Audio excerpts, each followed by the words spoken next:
Olá pessoal, tudo bem? Sejam bem-vindos de volta à continuação da aula sobre o gerenciamento do escopo. Então, na aula passada a gente terminou aqui nesse slide aqui dessa questãozinha, né, falando um pouco sobre eh, qual a diferença entre escopo do projeto e escopo do produto, tá? Então, dado essa parte inicial aí sobre o que é o gerenciamento de escopo, né, sobre o que é o escopo, as diferenças de escopo de projeto e produto, a gente vai começar a falar agora nos processos que fazem parte do gerenciamento de escopo, tá? Então, eu estou utilizando esse mesmo gráficozinho aqui que eu utilizei no gerenciamento da integração, tá? Então fica mais fácil visualizar.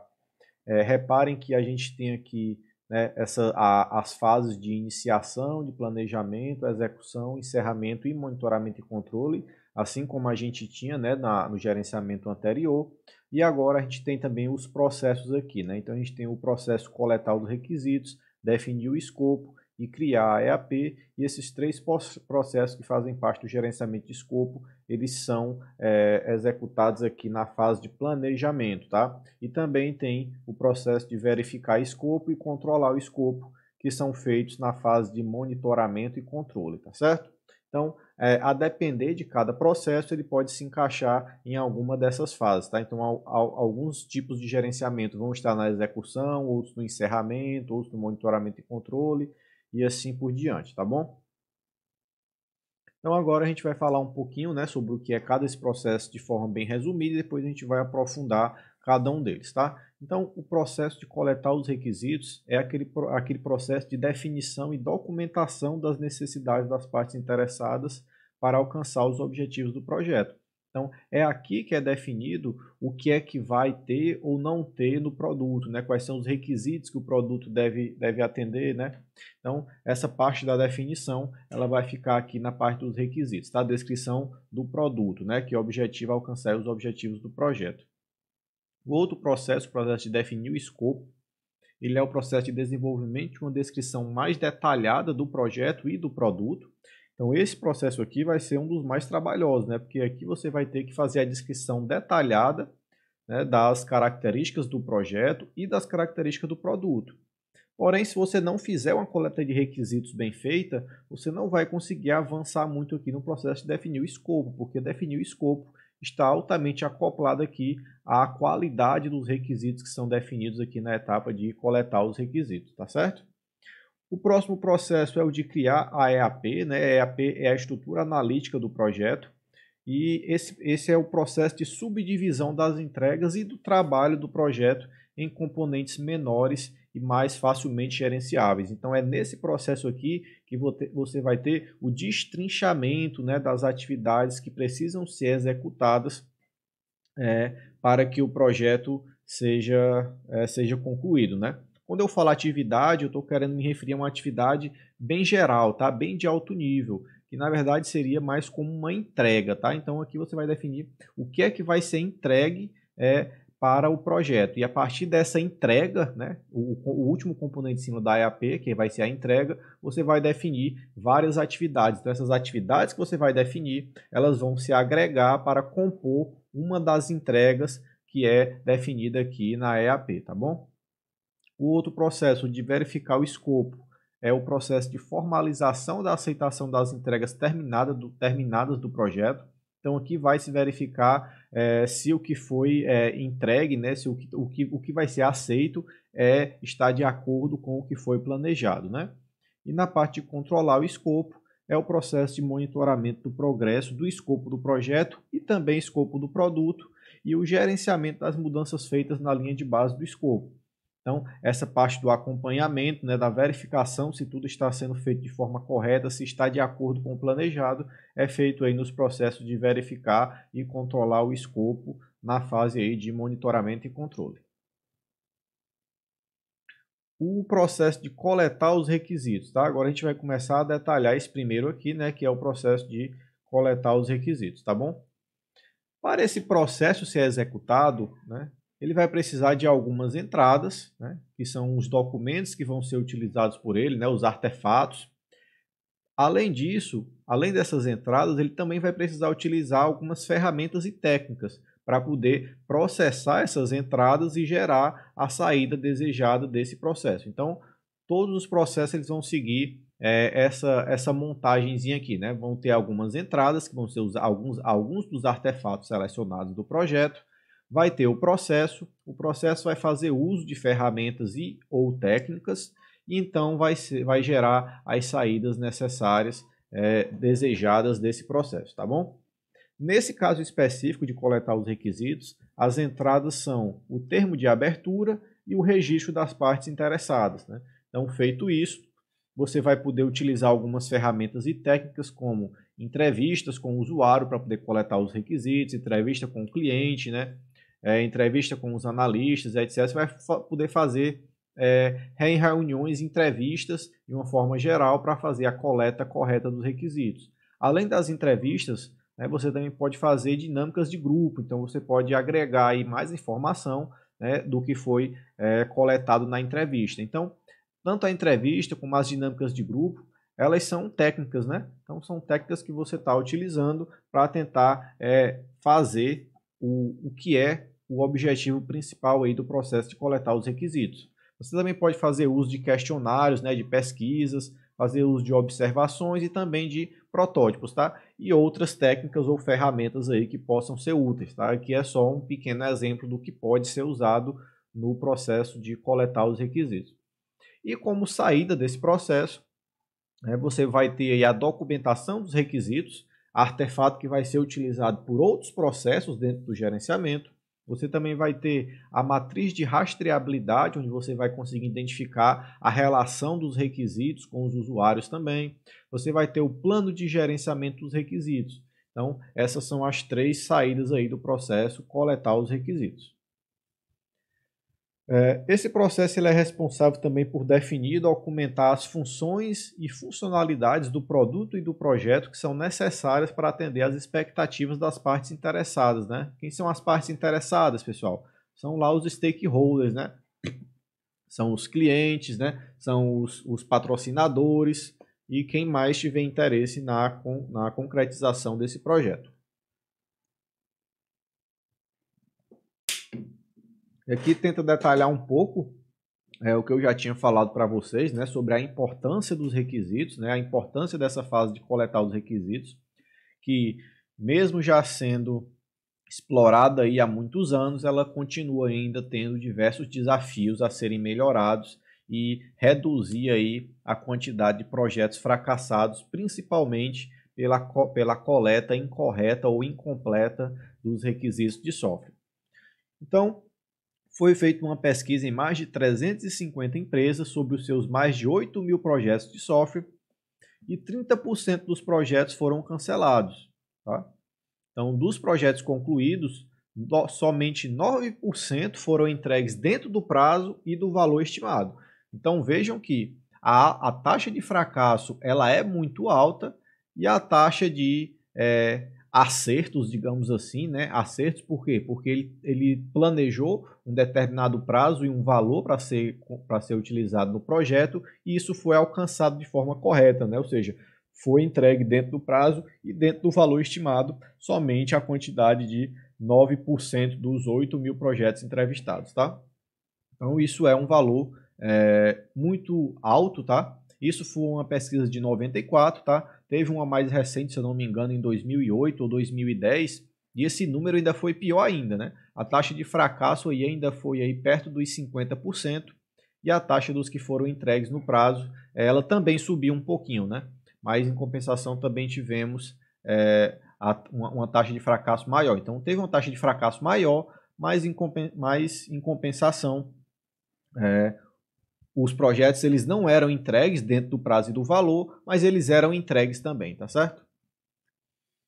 Então, alguns dos fatores principais relatados como causa das falhas dos projetos analisados aqui, os projetos de software. A primeira delas aqui foi os requisitos incompletos, né? 13% dos projetos que falharam relataram que requisitos incompletos foi a principal causa de fracasso. Então, vejam a importância aí de conduzir de forma correta esse processo, né?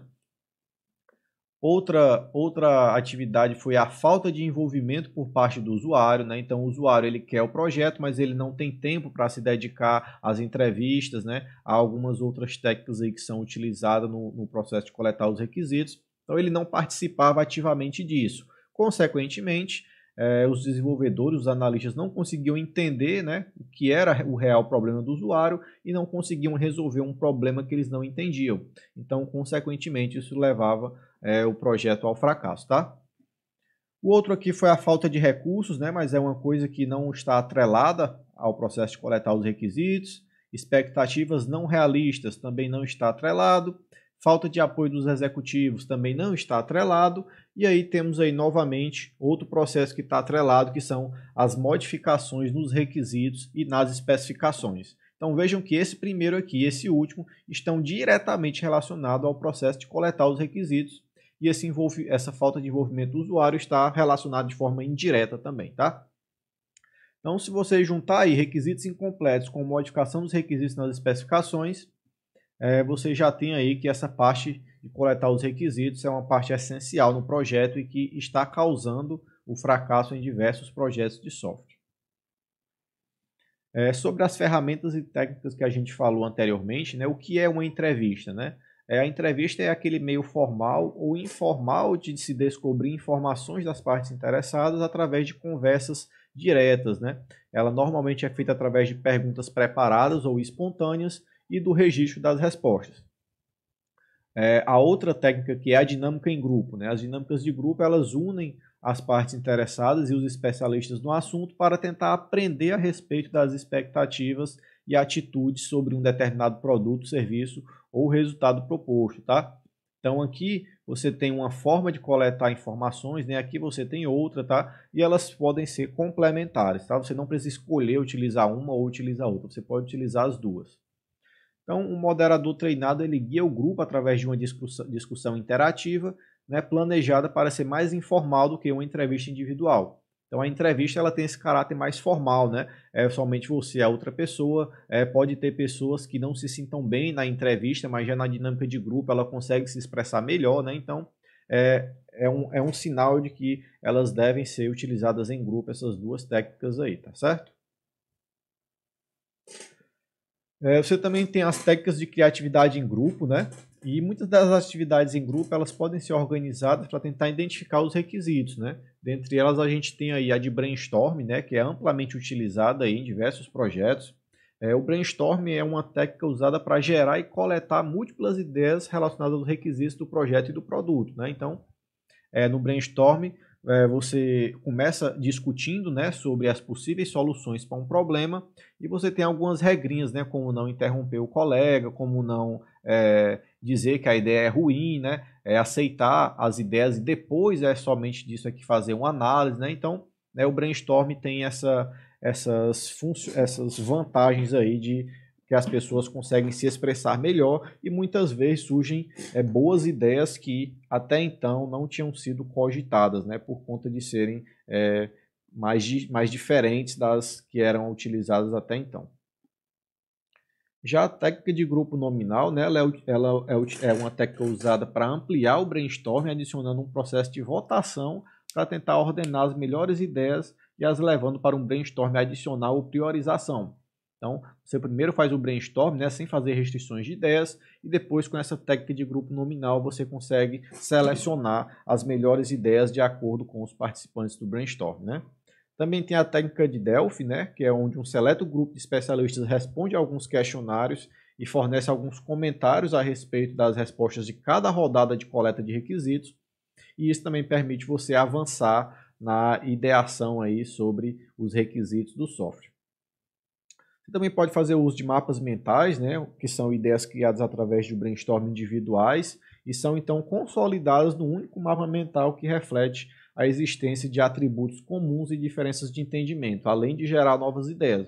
Então, quando você constrói o mapa mental, você consegue relacionar melhor os conceitos, você consegue ter uma ideia geral e também consegue aprofundar o seu conhecimento, né, fazendo o link entre as diferentes partes que compõem o mapa mental. Então, também é uma técnica muito utilizada e bastante útil. Já as técnicas de tomada de decisão em grupo, né? A tomada de decisão em grupo ele é um processo de avaliação de múltiplas alternativas, onde uma resolução com ações futuras é esperada. Então, existem muitos métodos para se chegar a uma decisão em grupo, né? Por exemplo, por unanimidade, onde todos concordam com uma única solução, na maioria, né, tendo um suporte de 50% dos membros do grupo, aceita-se que aquela ideia é a melhor, né? Quando você tem a pluralidade, né, ou seja, o maior bloco no grupo decide qual a ideia melhor, e a ditadura, onde um indivíduo decide pelo grupo, né? Então você tem aí diferentes formas de você escolher as ideias que foram elencadas aí durante a reunião de brainstorming. O questionário e as pesquisas também são bastante utilizadas, né? Os questionários e pesquisas são aqueles conjuntos escritos de questões projetadas para acumular rapidamente informações a partir de um amplo número de entrevistados, né?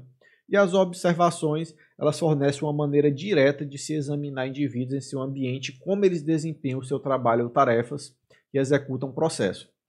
Ela é particularmente útil para processos detalhados, né, quando as pessoas que usam o produto têm dificuldade ou relutam em expressar os seus requisitos. Então vejam que nos questionários e nas pesquisas, o cliente, né, ou quem vai responder as questões, ele tem que participar ativamente, né? Ele tem que ir lá, tem que dedicar o tempo dele, tem que entender as perguntas para poder então responder. Já nas observações, né, você não precisa tomar esse tempo do usuário, né? Você simplesmente observa ele trabalhando no seu dia a dia, por exemplo, e a partir dessas observações você vai construindo os requisitos, tá? Então essas duas também são utilizadas em conjunto aí. Dependendo do cenário, né, uma é mais indicada do que a outra, tá? Então, um cenário onde o cliente é uma pessoa muito ocupada e não pode se dedicar algum tempo para ajudar no projeto, então a observação talvez seja mais indicada, né? Já no caso onde você precisa observar somente uma pessoa ou um conjunto de pessoas que estão fisicamente no mesmo local, né, a observação também é mais indicada.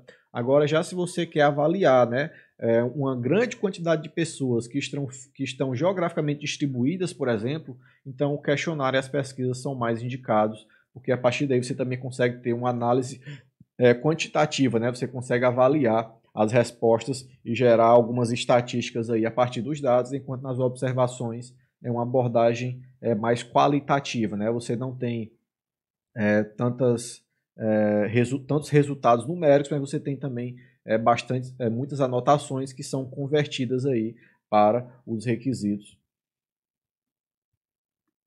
E os protótipos, né, são aquelas...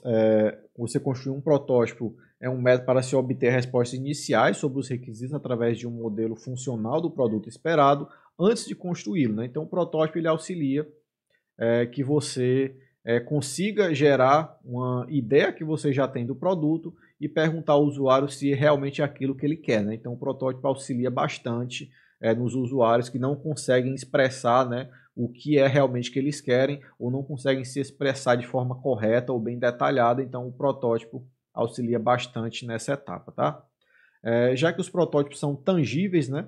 Ou seja, você consegue interagir com eles, né, tocá-los e etc. Então, eles permitem que as partes interessadas façam experiências com o modelo do seu produto final, ao invés de somente discutirem representações abstratas dos seus requisitos. Então, é muito mais fácil você dizer que eu não gosto disso, disso e disso, né? Já que você tem o protótipo, do que você dizer, eu não queria que tivesse isso. Aí você tenta descrever o que seria esse isso, né? Tenta descrever essa funcionalidade, aquela coisa que não lhe agrada. Então, muitas vezes você apontar, né? Eu não gostei disso aqui, você aponta para aquela coisa, é muito mais fácil, tanto para o cliente como para o desenvolvedor, conseguir fazer os ajustes necessários para o cliente. E a documentação dos requisitos, né? Então, a documentação dos requisitos, que é o artefato de saída aí, né, do processo coletar os requisitos, é uma documentação que descreve como os requisitos individuais atendem às necessidades do negócio para o projeto. E eles podem começar em um alto nível, né, e então progressivamente se tornar mais detalhados conforme os detalhes são conhecidos. Então, o documento de requisitos não é um documento final, é um documento que ele é mutável, né? Ele vai sendo atualizado sempre que uma nova informação é conhecida, né? Então, daí também tem um processo de gerenciar essa rastreabilidade, né? As versões dos documentos, tá? Então, também é muito importante você ter essa rastreabilidade aí nas alterações dos documentos e requisitos, principalmente.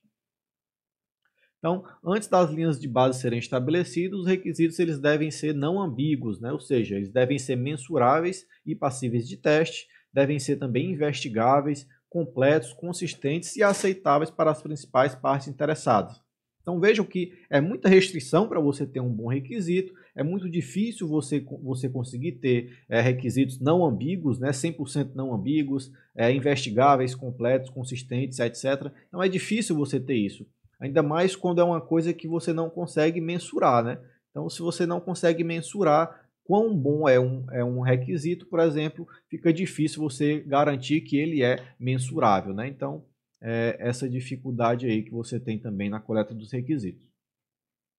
E o formato de um documento de requisitos ele pode variar de uma simples lista categorizada por partes interessadas e prioridades até formas mais elaboradas, contendo um resumo executivo, descrições detalhadas, anexos, né, com informação complementar e etc. Então, o documento de requisitos ele é bastante versátil, né, mas ele sempre deve ter o máximo de informação útil possível, tá? Lembrem sempre do útil. Se não é uma informação útil, ela acaba fugindo ao escopo. E se ela foge ao escopo, não é uma coisa boa, tá bom?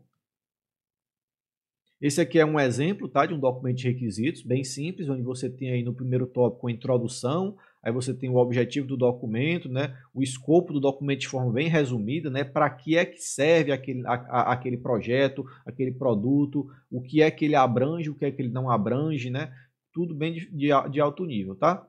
Na segunda seção aqui você vai ter a descrição dos requisitos funcionais, tá? Você vai tentar detalhar as funcionalidades do sistema, né? O que é que o sistema faz de forma bem detalhada, tá? Tentar no próximo tópico fazer a descrição dos requisitos não funcionais, tá? No 4 você vai ter a lista dos stakeholders, né? Clientes e usuários principalmente. Aí você vai ter os stakeholders primários e os secundários. E você vai ter aqui no tópico 5 um plano de mitigação de riscos, tá? Então isso é um exemplo de um possível documento de requisitos, tá? Fica a seu critério adicionar ou remover tópicos, mas é sempre importante que você contemple pelo menos esses tópicos que estão descritos aqui, tá bom? Já o plano de gerenciamento dos requisitos, né, que é a outra saída aí do processo. Ele é o plano de gerenciar os requisitos, né, documentar como os requisitos serão analisados, documentados e gerenciados do início até o fim do projeto. Então você deve definir como você vai fazer o gerenciamento dos requisitos. Então é aqui nesse artefato o plano de gerenciamento dos requisitos. O outro artefato aí, que é a matriz de rastreabilidade de requisitos, ela é uma tabela que liga os requisitos às suas origens e os rastreia durante todo o ciclo de vida do projeto. Ele fornece um meio de rastreamento do início ao fim do ciclo de vida do projeto, ajudando a garantir que os requisitos aprovados na documentação sejam entregues no final do projeto. Então, essa matriz ela auxilia a você tentar não se perder, né? Ou seja, um requisito ele vai sofrendo alterações no andamento do projeto, então você deve saber quais foram os passos que ele passou, né? Ou seja, ele saiu daqui, ele passou por essas etapas aqui, se transformou nisso, nisso e nisso, e então chegou até o que está atualmente na versão final do projeto. Então, essa matriz de rastreabilidade ela também fornece uma estrutura de gerenciamento das mudanças do escopo do produto.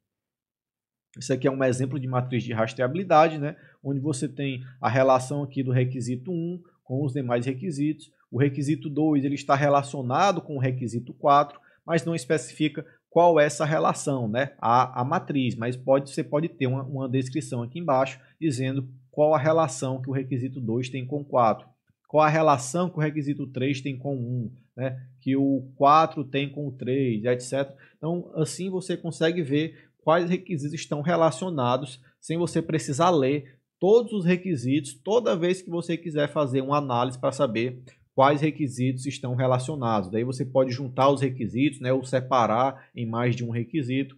Então essa rastreabilidade auxilia bastante na boa definição dos requisitos. Aí esse aqui é um outro exemplo, tá, de matriz de rastreabilidade. onde você agora tem o ID do requisito, né, e não mais requisito 1, 2, 3, etc. Isso aqui é outro exemplo de rastreabilidade entre requisitos de negócio e os requisitos funcionais. Você tem aqui requisitos e casos de uso. Então, o requisito funcional recebimento de conta, né? Ele está relacionado ao caso de uso incluir recebimento, né? Isso é muito importante também quando você tem aquela modelagem lá, o ML dos casos de uso, e você não consegue identificar de forma clara como aquele caso de uso está associado aos requisitos do sistema. Então, com essa matriz aqui, você consegue ver que o incluir e alterar recebimento está relacionado aqui com o requisito recebimento de conta, né? O validar contas recebidas está relacionado com a transmissão de contas recebidas.